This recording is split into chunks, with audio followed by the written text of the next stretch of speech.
গণনা আর সময় নেই, এখন থেকে আমাদের কার্যক্রম শুরু হয়ে যাবে। রাঙ্গুনিয়াত বাংলাদেশ জামায়াত ইসলামীর এমপি প্রার্থী পরিবর্তন গজ্জি পূর্বের ঘোষিত জামায়াতে ইসলামীর এমপি প্রার্থী অধ্যক্ষ আমিরুজ্জামানের স্থলে ডাক্তার এটিএম রেজাউল করিমের নাম ঘোষণা করা হয়। গণনা আর সময় নেই, এখন থেকে আমাদের কার্যক্রম শুরু হয়ে যাবে।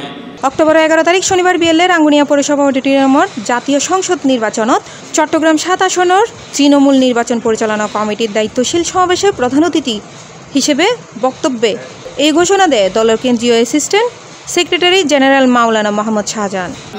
গণবিপ্লবের পরে আজকে আমাদেরকে এখানে এসে কিছু কথা বলার সুযোগ করে দিয়েছেন।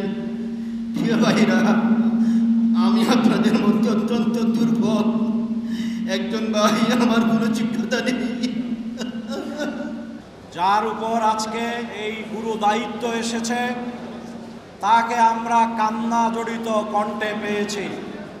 নিশ্চয়ই তিনি অনুধাবন করেছেন এই দায়িত্ব অত্যন্ত কঠিন দায়িত্ব।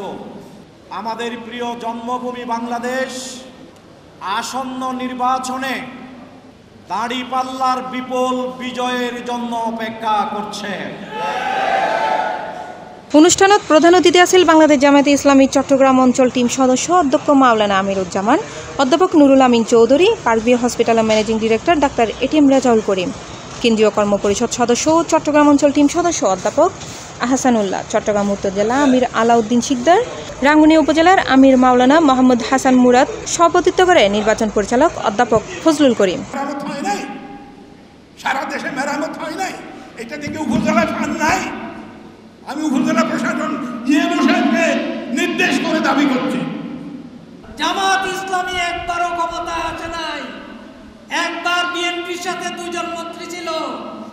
জামাত আজকের জনগণ, বাংলার জনগণ আজকে জামাতকে ক্ষমতা দেখতে চায়।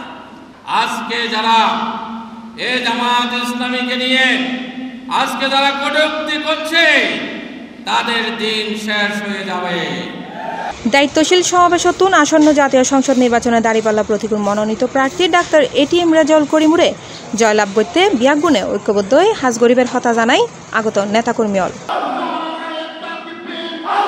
C+ TV, Chittagong.